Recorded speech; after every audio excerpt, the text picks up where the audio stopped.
오늘 우리가 나눌 은혜의 말씀은 예레미야서 33장 3절 말씀입니다. 다 같이 봉독하시겠습니다. 너는 내게 부르짖으라. 내가 내게 응답하겠고 내가 알지 못하는 크고 은밀한 일을 내게 보이리라. 라는 말씀이에요. 이 말씀을 오늘 은혜를 나누겠습니다. 무엇을 위해 부르짖을까? 라는 제목으로 말씀을 전할까 합니다. 이 말씀은 한국교회가 성장기에 열심히 기도하고 부르짖어서 복을 받자라는 그런 차원에서 많이 인용했던 말씀이에요. 이 말씀에 보면 크고 은밀한 일을 내게 보이리라 라고 말씀하세요. 이 큰 일이라는 건 great things 해서 대단한 일이라는 의미고, 은밀한 일은 mighty things 해서 위대한 일이라는 뜻이에요.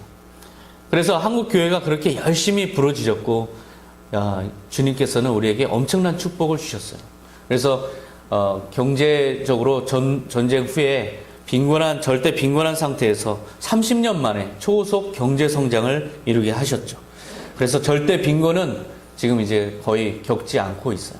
그리고 형통케 해달라라고 열심히 부르짖은 결과 우리는 지금 UN 사무총장을 우리나라에서 배출했어요. 세계 경제 11위 대국이 되었어요. 우리를 치료해달라라는 많은 기도를 통해서 우리는 지금 결핵이나 장티푸스 같은 그런 우리에게 엄청난 죽음을 가져다 줬던 그 불치병들을 다 치료하고 지금은 건강 100세 시대를 열고 있어요. 사실상 우리가 부르짖었던 모든 결과에 대해서 하나님께 많은 축복과 형통과 치유를 받은 상태예요. 그런데 우리의 모습을 보면 지금 그런 축복을 받은 그런 사람으로서 온전한 보답을 하고 있는가? 온전히 하나님을 기쁘시게 하고 있는가? 하나님을 우리가 영화롭게 하고 있는가? 이 부분에서 조금 문제들이 많이 보이고 있어요. 축복을 받게 해달라. 그래서 우리가 물질적 불은 많이 증가했지만 지금 여전히 우리는 사회적으로 불평등이 심한 상태에 지금 살아가고 있어요. 청년들은 일자리가 없어서 많은 사람들이 집에서 놀고 있는 그런 실정이에요. 형통케 해달라라고 해서 많은 축복을 받았지만 형통한 사람들이 제일 비리를 저지르고 형통한 사람들이 제일 많이 부정을 저지르는 그런 뉴스들을 우리는 지금도 보고 살아가고 있어요. 치료해달라. 그래서 우리가 건강 100세를 열었지만 우리는 방탕과 그런 어떤 성적 타락과 그런 욕망의 노예들이 되는 그런 현대인들의 모습을 많이 보게 돼요. 구하는 모든 것을 사실은 하나님은 우리에게 다 주셨어요. 넘치도록 주셨어요.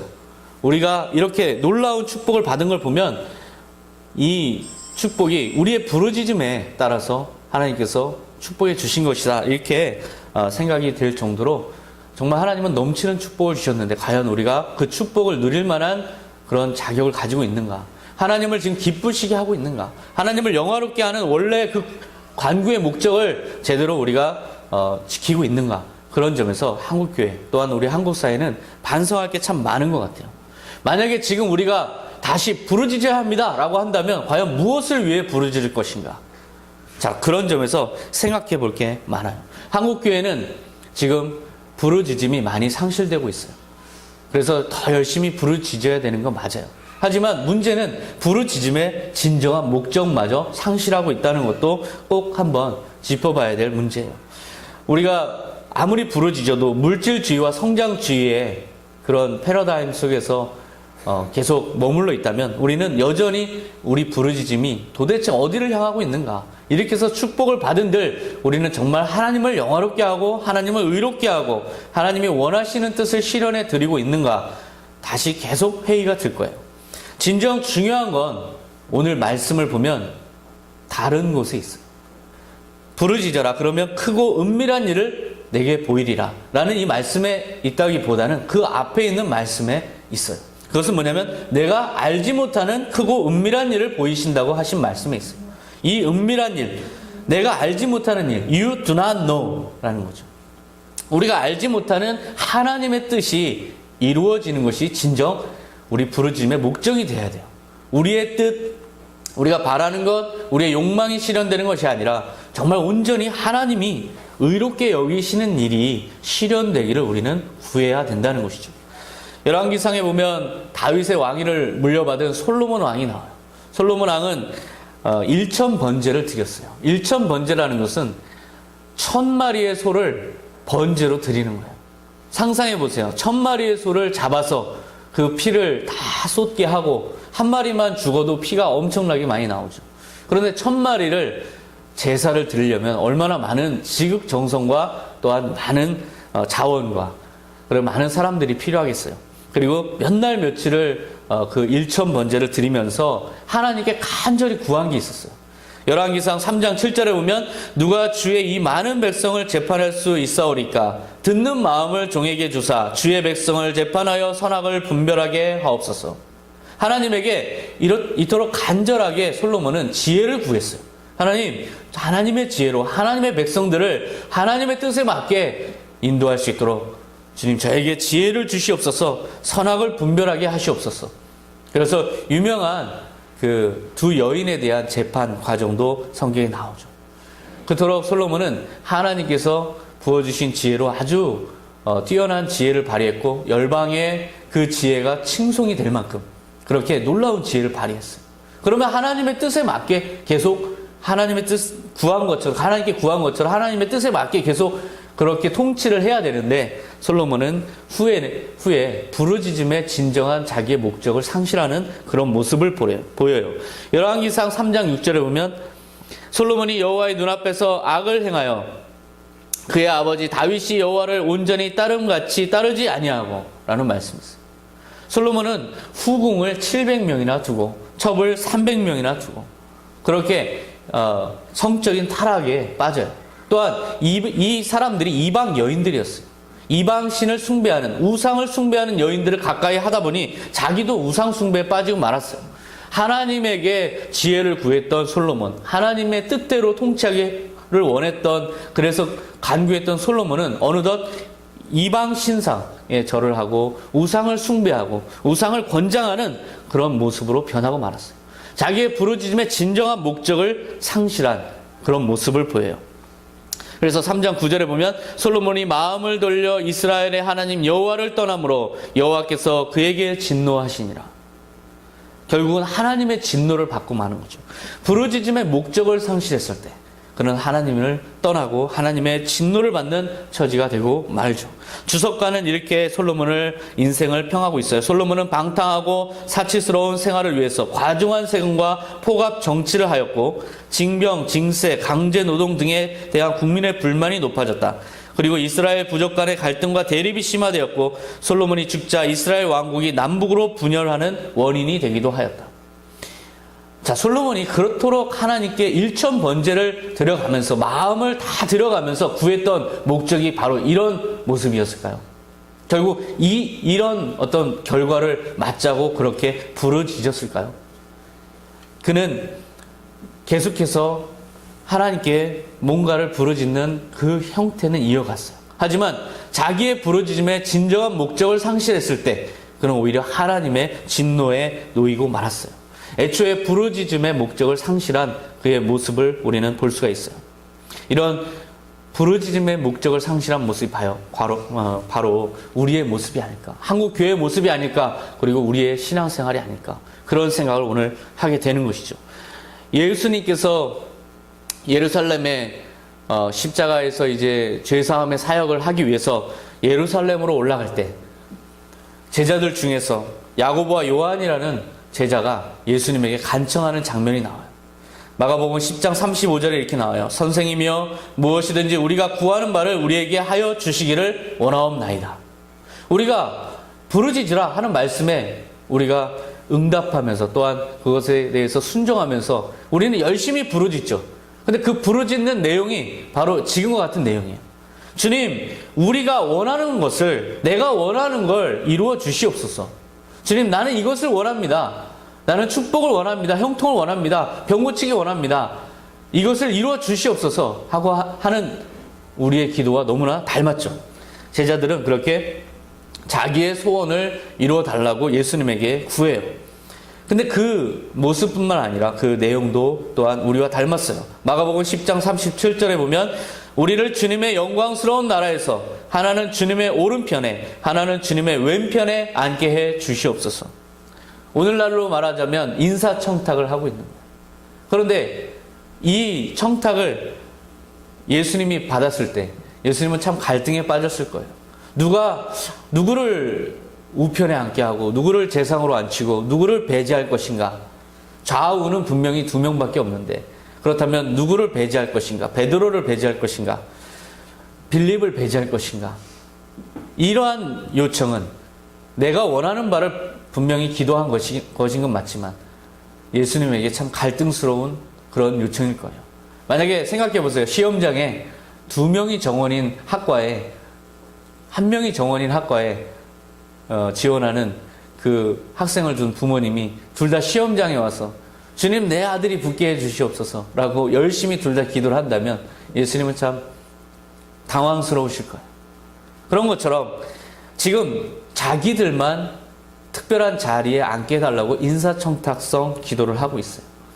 이것은 일단은 잘못된 사인이 될 수가 있어요. 만약에 이 요구를 들어준다면 모든 통치 질서는 다 왜곡되는 것이죠.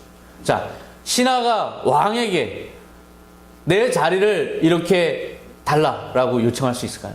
이것은 사실상 왕의 권위를 인정하지 않는 그런 행태일 거예요.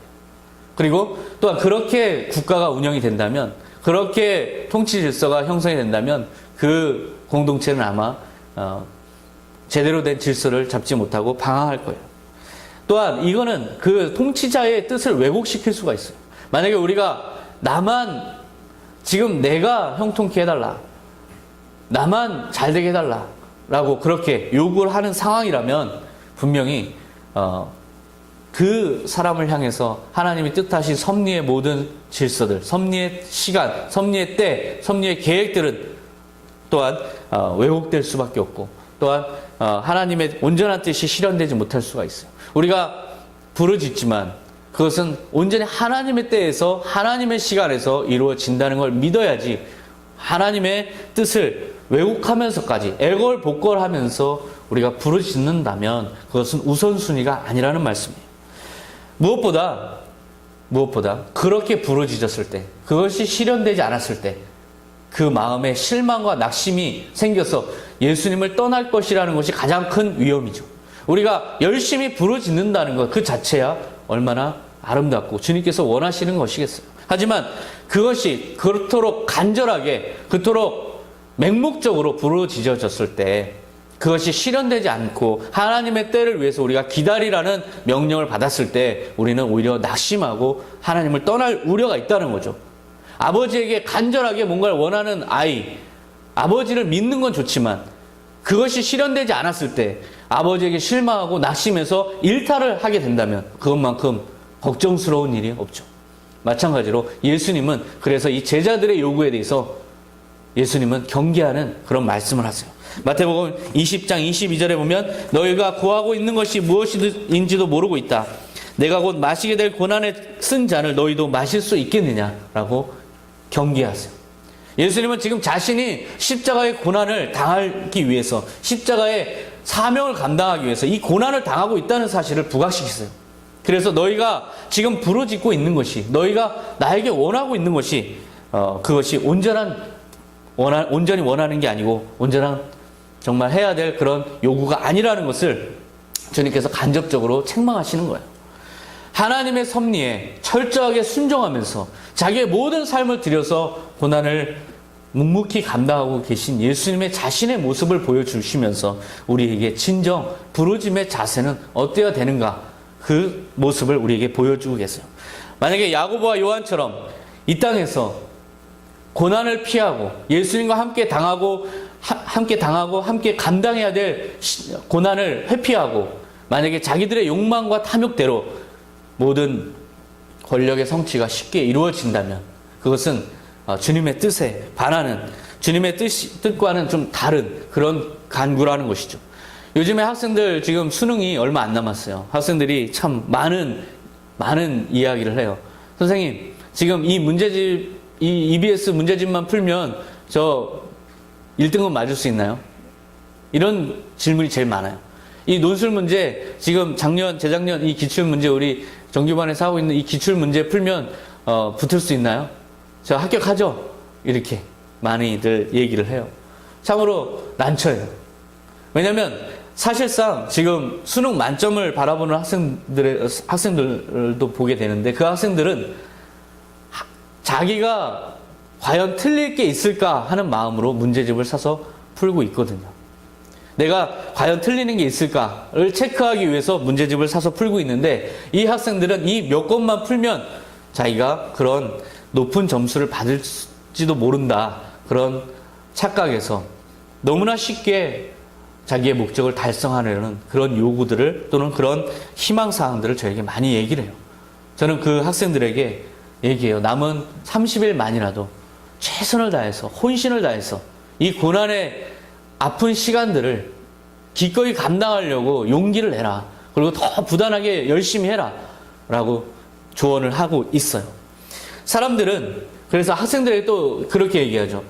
지금 너가 원하는 걸 만약에 그렇게 해서 성취가 된다면, 그렇게 해서 1등급이 성취가 된다면, 그게 과연 유능한 학생들을 뽑아낼 수 있는 진정한 시험이라고 할 수 있을까? 너가 지금 나에게 질문하는 것이 과연 무엇을 질문하고 있는지 너는 그 본질을 아니? 라고 그렇게 제가 좀 생망스럽게 얘기하기도 해요. 사람들이 자기가 적은 노력으로 최대한 많은 축복을 받기 원하는 그런 심리에 의해서 하나님께 나아온다면 예수님도 그렇게 징계하실 거예요. 제자들에게 너희가 구하는 걸 무엇을 구하는지 너희들은 알지 못한다 라고 말씀하신 것처럼, 우리의 마음속에 주님을 만나면 그저 기도 부르짖으면 모든 것이 다 아름답고 축복되게 성취되리라 하는 막연한 기대보다는, 주님께서 십자가의 고난을 묵묵히 감당하신 것처럼 우리에게 주어진 사명을 감당하면서 하나님의 뜻이 실현되기를 구하는 것이 우선순위라는 거죠. 자기가 최선을 다해서 노력하면서 내가 1등급을 맞기를 기대하는 것이, 그러면서도 또한 하나님께 지혜를 달라고 기도하는 것이 올바른 학생의 모습이죠. 그런 것처럼 우리에게는 성실한 노력과 또한 묵묵히 사명을 감당하면서 기도하는 그런 부르짖는 모습이 요구가 돼요. 물론 안락함과 우리는 편안함을 추구하는 본능이 있죠. 고통을 거부하고 본능적으로 수고를 적게 하고 싶은 그런 본능이 있죠. 그것이 인간의 연약함이에요. 그래서 그 연약함 때문에 자꾸만 쉽게 가려고 하죠. 쉽게 뭔가를 이루려고 하죠. 그런 우리의 연약한 속성을 예수님께서도 골고다 언덕에서 인간이 그런 연약함을 가졌다는 걸 보여주셨어요. 마태복음 26장 39절에 보면 조금 더 나아가 땅에 엎드려 이렇게 기도하셨다. 아버지, 할 수만 있으면 이 고난의 잔을 내게서 거두어 주십시오. 이것은 인간으로서의 예수님의 가장 진솔한 모습이에요. 이것이 바로 우리 인간의 모습이라는 것을 단적으로 보여주신 거예요. 하지만 예수님께서 십자가의 고난이 감당하기 싫어서 이런 기도를 드린 게 아니죠. 그것은 우리가 가진 가장 연약함을 예수님께서, 우리는 이런 연약함을 가졌다는 것을 상징적으로 보여준 그런 모습이에요. 예수님도 살점이 뜯겨나가는 채찍이 인간적으로는 싫으셨을 거예요. 사랑하는 사람들의 배신을 당하는 그 상황이 너무나 감당하기 어려웠을 거예요. 무엇보다도 그토록 영원토록 사랑하시는 아버지가 십자가상에서 자기에게 얼굴을 돌리시는 모습을 감당하기 어려우셨을 거예요. 죽음을 겪어야 하는 고난 앞에서 우리의 인간적인 한계를 그대로 친솔하게 보여주신 모습이에요. 하지만 이것이 전부였다면 우리는 올바른 기도의 방향을 찾지 못했을 테지만, 예수님은 바로 그 다음에 우리에게 모범이 되는, 진정 우리가 따라가야 될 기도의 모범을 보여주세요. 어떻게 기도해야 할지를 보여주세요.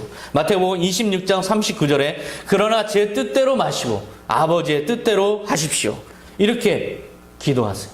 모든 것이 우리가 형통해야 되고 축복받아야 되고 그리고 치유받아야 된다라는 건 당연한 우리의 간구여야 될 거예요. 그런데 그 모든 것들이 하나님의 뜻을 위해서 이루어져야 된다는 것이죠. 우리가 축복 왜 받아야 돼요? 하나님의 나라를 위해서, 영혼 구원을 위해서 축복 받아야 되죠. 우리가 형통해야 되는 건 맞아요. 그 형통을 통해서 많은 사람들을 품고 하나님의 나라로 인도하기 위해서 우리는 형통해야 돼요. 우리가 왜 건강해져야 되고 왜 치유를 받아야 돼요? 그 건강함으로 열심히 하나님의 나라의 사명을 이 땅에서 감당하기 위해서 우리는 치유를 받아야 돼요. 그 모든 뜻이 하나님의 뜻대로 이루어지기를 구했어요. 이것이 바로 온전히 우리가 가져야 될 기도의 바른 자세예요. 부르짖는 우리 기도와 우리의 믿음이 이제는 한 차원 성숙해야 될 때라는 거죠. 아버지의 뜻이 온전히 이루어지기를 예수님이 구했어요. 예수님이 부르짖은 아버지의 뜻대로 하십시오의 아버지의 뜻이 무엇일까요? 그것은 마태복음 6장 33절에 예수님께서 미리 말씀하셨어요. 그런즉 너희는 먼저 그의 나라와 그의 의를 구하라. 그리하면 이 모든 것을 너희에게 더하시리라. 하나님의 나라가 우리가 구해야 될 것이고 하나님의 의가 우리가 구해야 될 진정한 우리의 기도의 목적이에요. 하나님의 나라를 어떻게 구해야 될까요? 우리는 이 땅에서 잠시 살아갈 뿐이에요. 남은 인생 우리가 이 땅에서 살지만 이 땅은 우리의 본향이 아니고 우리는 마치 이민을 가는 사람처럼 하나님의 나라로 곧 이민을 가게 돼요. 우리가 떠날 이 나라에서 잘 되기 위해서 애걸복걸할 이유가 없죠. 우리가 만약에 이민이 결정된다면, 그래서 이제 곧 떠나야 된다면 그 떠날 나라에서 많은 걸 사들일 이유가 없죠. 그 떠날 나라에서 아무리 잘된들 무슨 소용이 있겠어요. 결국 우리가 정말 가야 될 그 나라를 위해서 우리는 여기서 투자해야 되고 여기서 열심히 그 나라에서 잘 될 수 있도록 여기서 준비해야 되겠죠. 하나님의 의가 무엇일까요?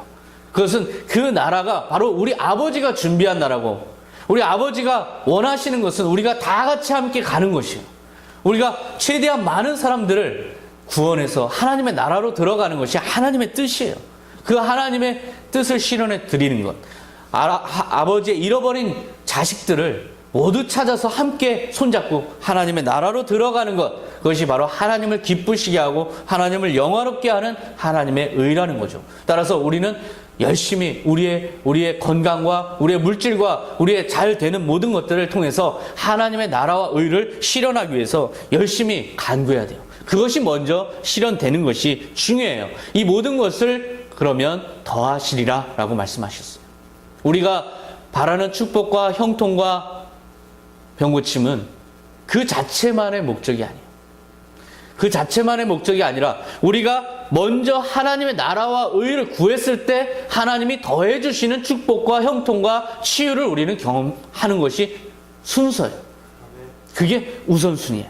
그러므로 우리가 구해야 할 것은 하나님의 나라와 의고, 그 나라와 의를 구할 때 이 모든 것을 너에게 더하시리라 하신 것처럼 또한 모든 것에 합력하여 선을 이루시는 하나님의 능력을 경험할 수 있어요. 로마서 8장 28절에 우리가 알거니와 하나님을 사랑하는 자 곧 그의 뜻대로 부르심을 입은 자들에게는 모든 것이 합력하여 선을 이루느니라 라고 말씀하셨어요.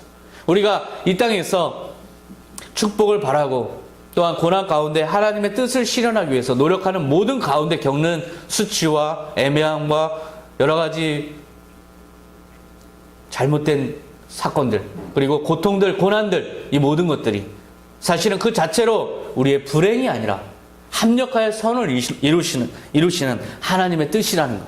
그래서 묵묵하게 그 하나님의 뜻을 향해서 우리가 나아가기를 기도해야 돼요. 그런 가운데 우리는 낙심할 때가 있고 우리가 실망할 때가 있고 계속 우리 자신이 위축될 때가 있죠. 바로 그것이 진짜 구해야 될 기도예요. 우리가 하나님의 나라와 의를 구하면서 정말 기도해야 될 건 우리 자신이 그 가는 길에서 스스로 낙심해서 이탈하지 않도록 그것을 구해. 그래서 예수님은 우리에게 그걸 기도하라고 말씀하셨어요. 누가복음 22장 32절에 그러나 내가 너를 위하여 내 믿음이 떨어지지 않기를 기도하였노니 너는 돌이킨 후에 내 형제를 굳게 하라. 가장 우선순위로 구해야 될 것, 그것은 하나님의 나라와 의죠. 하지만 그것을 추구하는 과정에서 우리는 한때 열광하겠지만 또한 한때 고독하고 한때 고통스럽고 또한 힘든 시간들을 보낼 때가 있어요. 그럴 때 가장 우리가 구해야 될 건 바로 내 믿음이 떨어지지 않기를 구하옵나이다. 주님, 하나님의 나라에까지 주님 이 믿음 가지고 가기 원합니다. 주님, 제 믿음이 계속해서 영전의 믿음으로 계속 하나님의 나라를 소망하게 해 주시옵소서. 그렇게 기도하는 그 기도가 우리가 먼저 해야 될 기도예요. 우리의 믿음이 떨어지지 않기를 기도하는 것, 그리고 하나님의 뜻이 실현되기를 기도하는 것, 그것이 바로 우리 선한 청지기들이 해야 될 기도예요. 인생의 롤러코스터를 우리는 자주 탈 때가 있어요. 급하게 상승하는 과정에서는 우리는 참으로 행복하죠. 우리가 마치 하늘을 다 얻은 것처럼 보이는 건 하늘뿐이죠. 하지만 롤러코스터라는 건 원래 떨어질 때 제맛이죠. 그런데 우리는 너무나 두렵고 너무나 공포를 느껴요. 근데 생각해 보세요. 롤러코스터라는 건 어떤 놀이기구인가? 롤러코스터라는 건 절대로 떨어지지 않는 놀이기구예요. 근데 떨어질까 두려움을 이용한 놀이기구예요. 우리도 인생의 롤러코스터, 주님께서 우리의 인생의 롤러코스터를 붙잡고 계세요. 절대로 롤러코스터는 떨어지지 않아요. 그러나 우리가 급한 하강을 경험할 때 우리는 두려움과 공포에 의해서 우리 스스로가 안전벨트를 풀으려고 자꾸 발버둥을 친다는 거죠. 그 우리의 모습을 주님께서는 안타까워하세요. 그래서 주님께서 우리를 위해서 기도하시는 거예요. 너의 믿음이 떨어지지 않기를 기도하였다. 너의 믿음이 떨어지지 않기를 원한다. 이렇게 주님께서 말씀하신 거예요. 인생의 롤러코스터를 타고 우리가 살아가면서 나의 믿음이 떨어지진 않았는지 오늘 다시 한번 점검하는 시간이 되기를 바랍니다. 예수님을 향한 우리의 초심, 하나님의 나라와 의를 위해서라면 십자가를 감당하신 예수님처럼 우리도 끝까지 주님의 길을 따라가는 예수님의 작은 예수가 되겠습니다. 예수님의 제자가 되겠습니다. 라고 고백했던 우리의 모습이 혹시 변질되진 않았는지 우리 스스로를 자꾸 되돌아봐야 돼요. 그래서 가장 중요한 건 하나님의 나라와 의에 우리의 초점을 맞추고 또한 날마다 작은 기도의 시간들을 가지면서 이동하면서 또한 집에서 설거지하면서 또는 잠자리에 들면서 오늘 하루 내 믿음이 떨어지지 않았는지 그렇게 기도하는 우리 선한 청지기 여러분 다 되시기를 기도하겠습니다. 하나님 아버지 감사합니다. 주님, 우리는 인생의 롤러코스터를 타면서 자꾸만 두렵고 공포스러울 때가 있습니다. 주님, 상승과 하락을 반복하면서 우리는 주님 기쁘고 열광될 때가 있지만 또는 심한 낙심과 실망 속에서 헤맬 때가 있습니다. 주님, 그러나 우리가 스스로 안전벨트를 풀지 않게 하여 주시고 오직 주님께서 이 인생의 롤러코스터를 강하게 붙잡고 계시다는 사실을 믿음으로 주님, 우리의 그 믿음이 하나님의 나라 갈 때까지 주님 지속되게 하여 주시옵소서. 우리의 연약한 믿음을 붙잡아 주시고 오직 주님께서 우리 안에 계셔서 우리에게 주님이 우리와 함께 계시고 내가 너와 동행하고 있다고 날마다 우리에게 말씀하여 주시옵소서. 주님, 선한 청지기 교회는 영전의 믿음과 청지기 신앙으로 하나님의 나라를 향해서 함께 나가는 공동체입니다. 우리가 그 믿음을 가지고 함께 나아갈 때 지금 우리 선한 청지기 교회가 주님의 뜻에 맞는 교회 되게 하여 주시옵소서. 감사드리며 예수님의 이름으로 기도하옵나이다. 아멘.